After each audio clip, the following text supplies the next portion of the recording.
We know a few of you are doing some races this weekend, so best of luck to all you guys. Yes, Nan should be probably done, depending on what time it is in Utah. And Nikki is doing her marathon tomorrow, so that's very exciting. Please, um, if you feel free to, post some pictures. But we all want to encourage.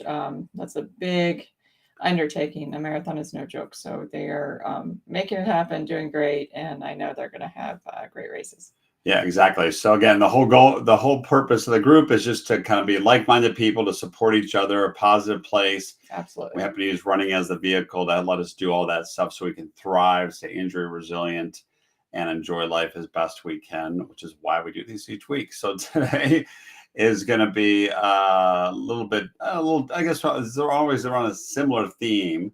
We're going to talk some biohacks here for masters runners, which is what we are, as painful as that is to say, but it is just And reality. senior master runners. And senior master runners. So, yep, exactly. But that just means we have more wisdom and more knowledge, and we're making it happen still. Exactly. So as we say each week, this is research that we've done and things that we practice. This is just for educational and informational purposes. This is not medical advice. Please do your own research. Our goal is to share this stuff, is to, again, show you guys what we do at research. We're passionate that you guys can do your own and take it and use your ability to think for yourself and do your make decisions, use your critical thinking skills. And because again, you think if you put your mind to it, which is absolutely true, we all know that, but we need to be reminded of that occasionally, right? So last week we talked about the running plateau. We went through a whole bunch of stuff here about signs you're hitting. If you hit that plateau, why would you hit it? And then some strategies on how to break that. And the foundational one there is about nutrition, because that is literally the base of everything, right? If you got poor nutrition, which is why we try to push you guys on this, because it's what we do. And since we've made these changes in our lives, it's drastically improved. And we just try to educate other people and hopefully motivate you. And if you're looking for some accountability, that's why the group is here. And if you want just that little bit more, we can always do that as well in just a minute here. So today we're going to talk about biohacks for masters runners. Yeah, this is you've been hearing this in the forefront all over the place. And it can mean a wide variety of things. Crazy supplementation, expensive, crazy peptides and machines and all kinds of things. But basically what it comes down to, it's people trying to improve their health. People, you're trying to biohack your own biology yourself. So we can all we have to take our health and our everything into our hands. We can't. Do we have professionals? Do we have that? Sure, but it still we still have to own it. We still have to do the research for ourselves and find out what's going to be the best for us. And a lot of these things are, they term it under that, biohacking, but it just means living optimally, and we want to thrive. And there's certain key things that actually the first ones that we're going to talk about are actually free. Yeah. So if you're not doing them, right, they're easy to implement. There are just things to have on your radar. Hopefully you guys are already doing these, but if you're not, these can something to consider. Really greatly improve. And the first one is just getting sunlight, more sunlight. In first thing in the morning is critical. She's been doing this recently, and it's drastically improved her sleep. Yes. And that is running without my sunglasses, getting those receptors. That's something I can't do. Those specialized cells, for that, for your melatonin production. A lot of these hormone productions are in your eye. So I was not really aware of that. I knew the importance of that, but I always had sunglasses on. So that is something I am choosing to do. I'm not saying for anyone else to do, but that is what I am choosing to do to get more of the benefits. And we know getting sunlight throughout the day increases your mood.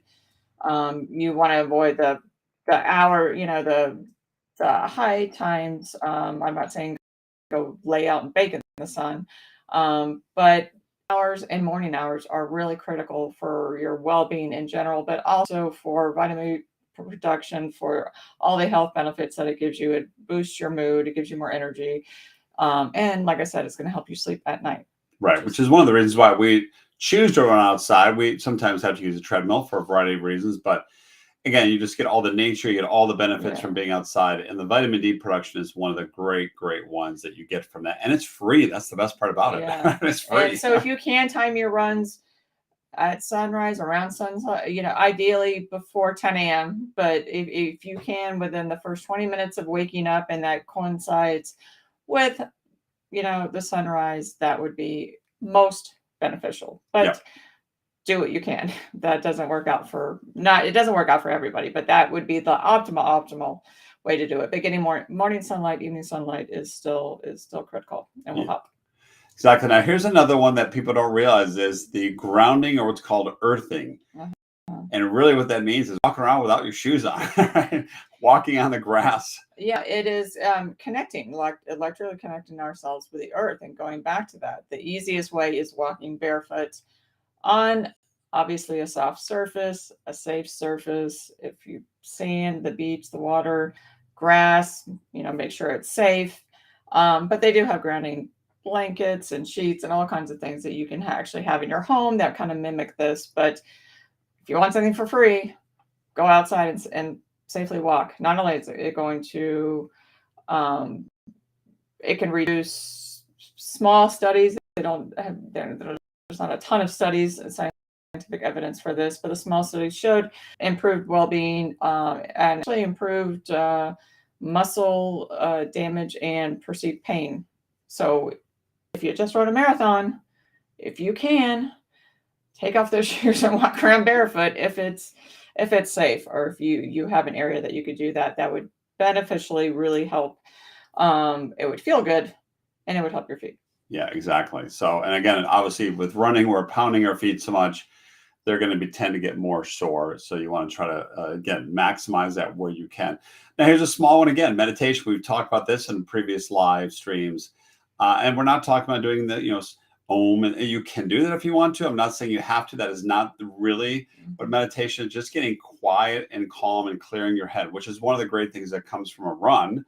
If you just let your body calm down, you start to clear that head with all of the benefits, as we know, that come from running. But this is another easy one. It's free, right? Morning meditation. Yep. A lot of people have, I have not, but a lot of people have that in their morning routine because it's a huge part and it only takes minutes. If you can really, it kind of sets you right. Just like for me, running in the morning, every morning just kind of puts me in the right thing. But meditation is one of the things that can really, has a whole host of feeling better, mental clarity, your mood, and just that state of being calm, especially if you have a stressed out, busy life, which a lot of people have. This can be a critical part to settling yourself, in the morning. Yeah. And if you study a lot of the ultra performers in anything in life, business, sports, music, whatever that is, right? Mm-hmm. If you listen to podcasts or if you read some of their, some of the books that they've written, they all do this. That was a big eye opener for me. I did not realize this, but people that are very, very high performers, every one of them practices some form of meditation. Mm-hmm. And the point is just getting that mental clarity and that feeling of happiness and focus, right? Because we all know we need to focus. Mm-hmm. And that's what goes back to, we can do anything at that point. And this actually ties into having good relationships. If you're around people that bring you joy, that bring you happiness, you can still have disagreements, but you don't want to have that to be a toxic relationship because that's going to make that visceral feeling in your body and that's going to drag you down. You have to eliminate. And we know this as we get older. Your energy, your focus, and your time is valuable, and you have to honor that.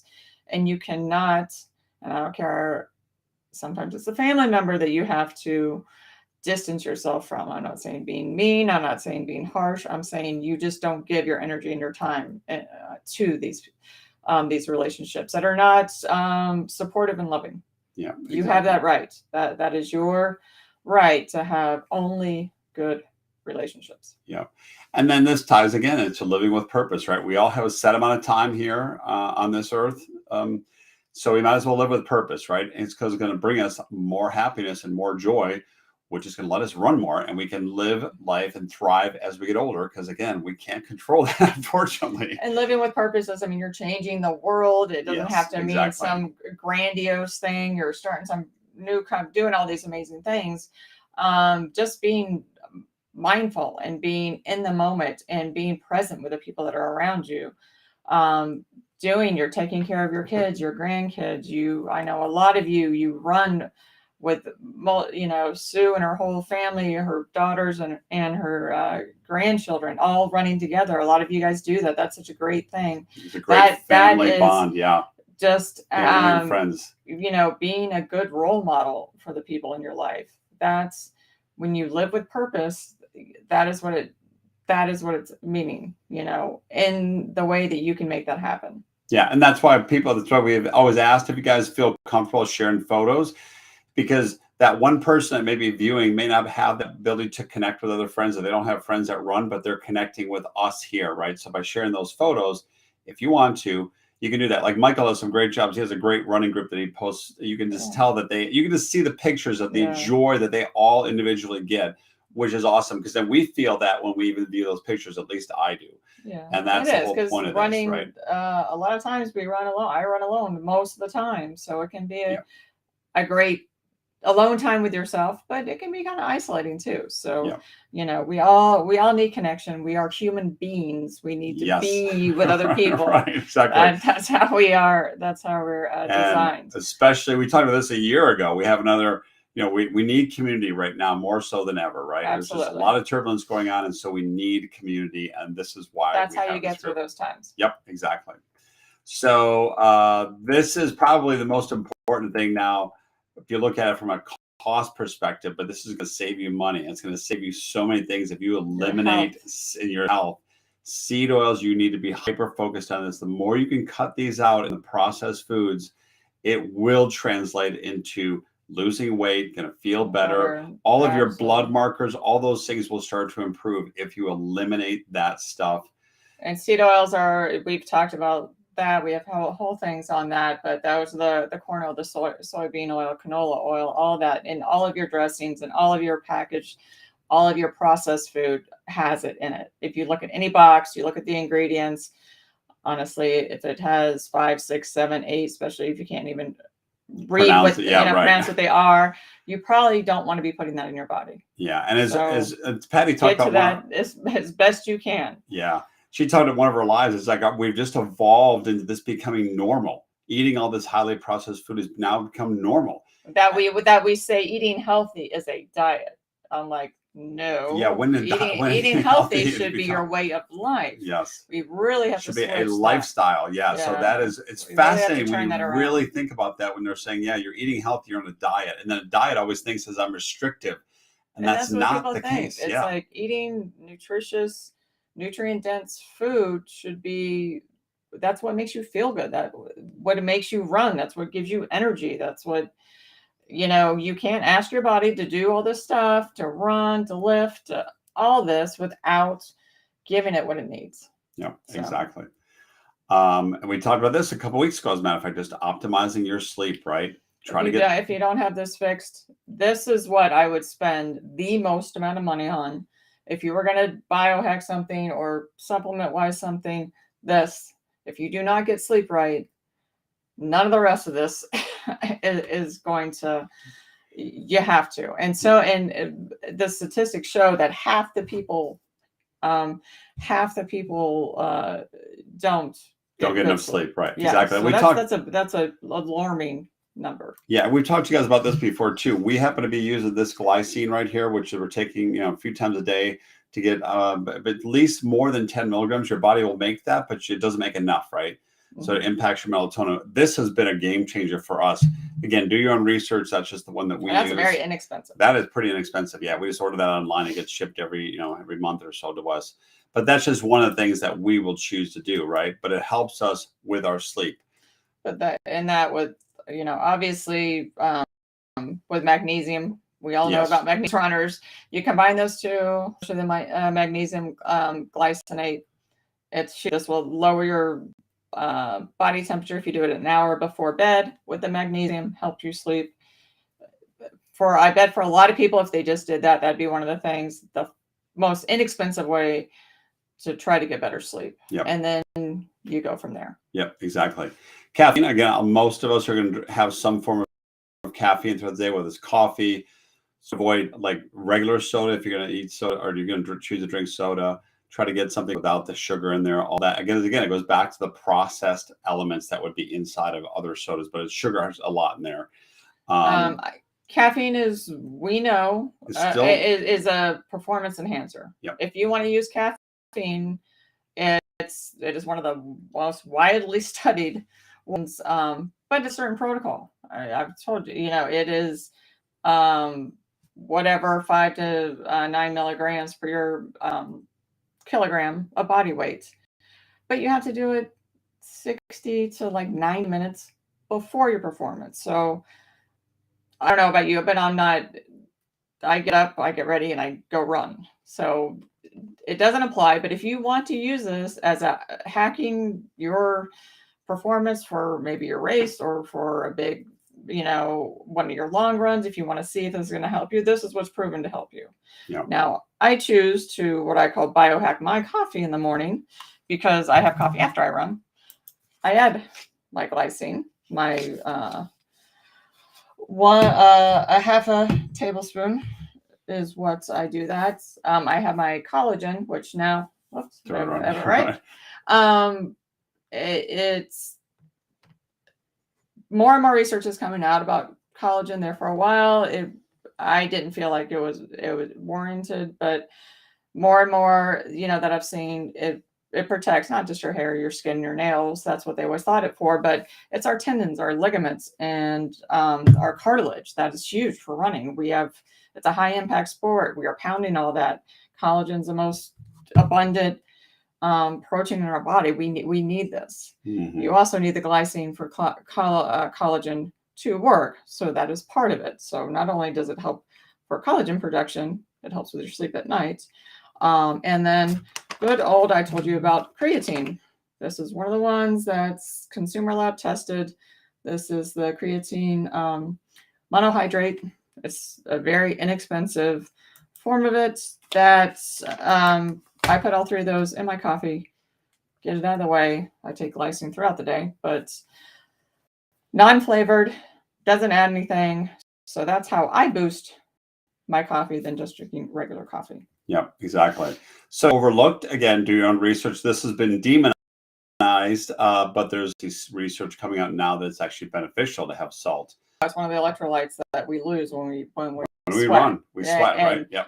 And you lose much of this, you are going to tank. Yep. We probably all experienced that at some point in our we all know careers. That. That's why they always have Gatorade at all the marathons, all the races have Gatorade. That's because of it. Yeah. Now, if you want to optimize, salt will increase your blood volume. You increase your blood volume, you increase your oxygen, it delayed fatigue, all these kind of things. Caffeine does that too. It actually reduces your perceived perception of the effort that you're making. So these have proven beneficial things, but they have protocols that a half a teaspoon of, even in 30 ounces, 20 to 30 ounces of water, you're going to taste it. Salt water, most people, is not that palatable, and you're going to have to drink that slowly. And again, 60 to 90 minutes before you go run. Is ideal. Right? Yeah, I mean, that's how it works, and it will work. But if you can make that happen, you can make that happen. I choose, once it starts getting warmer, just adding salt to my water. But I salt all my food, so I know I'm not deficient in salt because I'm not afraid of it. But that is me. I'm not saying to do that. You check with your doctor. Whatever makes sense for you is what you do. But these are some simple things again. And then one of the last ones is just next time you go see your doctor, get some good blood work done, right? You want to make sure you're checking your triglycerides and they're going to do all the standard they're going to do things, the CBC. They're going to do all of that. But what they're not going to, they're probably going to do fasting insulin or fasting glucose, but they're not going to do fasting insulin is the key thing. That shows you that's the true. Glucose is a symptom.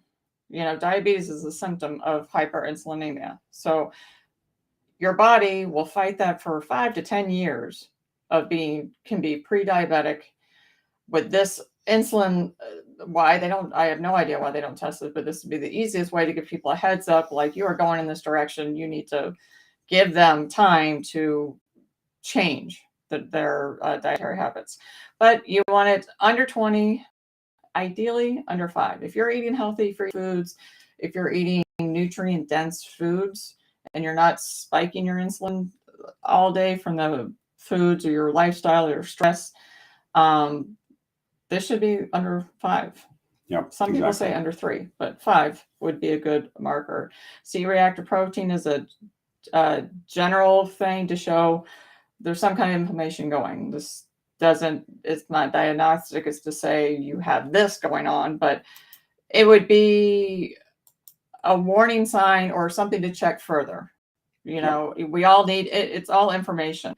Prolactin's another thing that shows if something's going wrong. And then you want to know, are you short on vitamin B? If you're short on these vitamin minerals, D is the other one you want to check. You know, it's we know that D25 hydroxy is the test. They say 30, you know, it should be around 30. I say optimally, I want mine 60 and above. You know, that's what I choose. That's what I want. That's why I take the D I do. I get the sun, because I know vitamin D does a whole host of things that are beneficial for our body. So if you don't ask, they're going to do the standard things that your insurance pays for, and that's going to be it. So these are some extra things. It may cost you extra, but we would encourage you to have the conversation with your doctors, what we do, because these are the markers that we're looking for so we can make better decisions about our overall health, because we know the benefits that come from it. At least that's how we feel as well. So these are some simple biohacks that you can do that are very either free, or they're very cost effective, or they're worth maybe that little bit of extra money depending upon your insurance with your doctor. Again, have that discussion. So each and every week we always talk about this, but if you guys are struggling to get started, because we know so many people get into this, they're just not sure how to get that nutrition dialed in, because they got to make those minor changes, right? And that's the stuff that the people that we've talked to. You have to do it. Yeah, we're at a point now you have to make these changes, right? And so even though you're running, you can still maybe do a little bit of tweaking here and there to get that much better. And we all want to be that much better. It's just going to let you make some better decisions, right? So if you guys are struggling, you're stuck, you go to runtips.us/call. It's on the bottom of the screen there. It is runtips.us/call. It's a free call. We can set you up with you. You'd be surprised. We've done this call numerous times with people. It's that little bit of guidance sometimes gets you going in the right direction. And if you want to do more, we can talk about that. But if not, it's always there for you guys to start. Yeah. And if you're overwhelmed, which a lot of this information is overwhelming, you do get bogged, especially the biohacking kind of stuff. And that's why I always try to say, it's like, you need to parse out the things that are going to work for you. Because if you can't see it fitting into your life, it's not going to. And if you feel overwhelmed and you're by a lot of it, you just need to have somebody else look at it and be able to, you know, what is manageable, what do you really need to focus on, and where to begin. That's half the battle. You just have to start. You got to start. And we're at a point now, we're getting all older, so you got to start now. The longer you delay, the harder it is to get up and running. You lose time, which is what we all don't want to do. So runtips.us/call. And with that, we will end today. And you guys have yourself a great weekend, and we'll chat again next week. Happy Saturday. See you guys. Bye.